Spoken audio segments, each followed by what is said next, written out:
If there's one thing I've learned about myself, it's this: that I grow the most when I am nowhere near my comfort zone. And in fact, it's that mindset that's the reason why I live in another country, have learned a new language in my 30s, and even built a life I could never have imagined. And it's true now, especially in my art. This year especially, with this new challenge of having only 12 weeks to create a completely new collection from scratch. My work is already slow by nature. It's tactile, it's layered, it's intimate.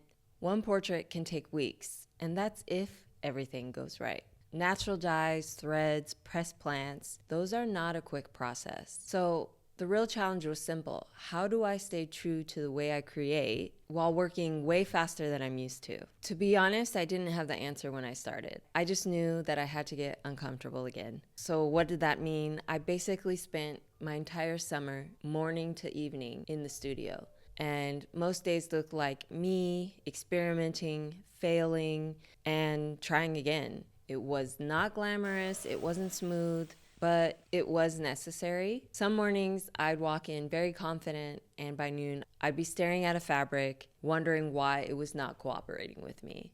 Dye batches were coming out too light or too dark. Stitches that felt perfect in my head were looking clumsy on the canvas. And ideas that were only supposed to take a couple hours took days. But in between those moments of frustration were these tiny breakthroughs, the kind you only get when you've been at something long enough for it to finally click. The studio became like my laboratory. Every mistake gave me information. Every experiment pushed the work forward. And yes, it was uncomfortable.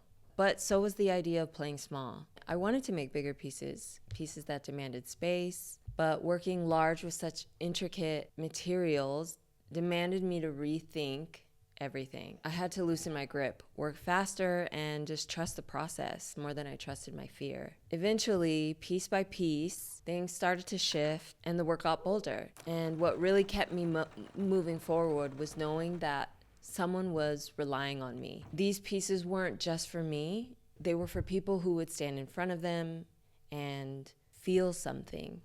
And honestly, even on the rough days, that made it easier to push past my own self-doubt, my own frustration, and the urge to slow down. Because at the end of that sprint, I'd have 16 new pieces that showed exactly where my work was headed. Kind of like a snapshot of my evolution, imperfect and honest.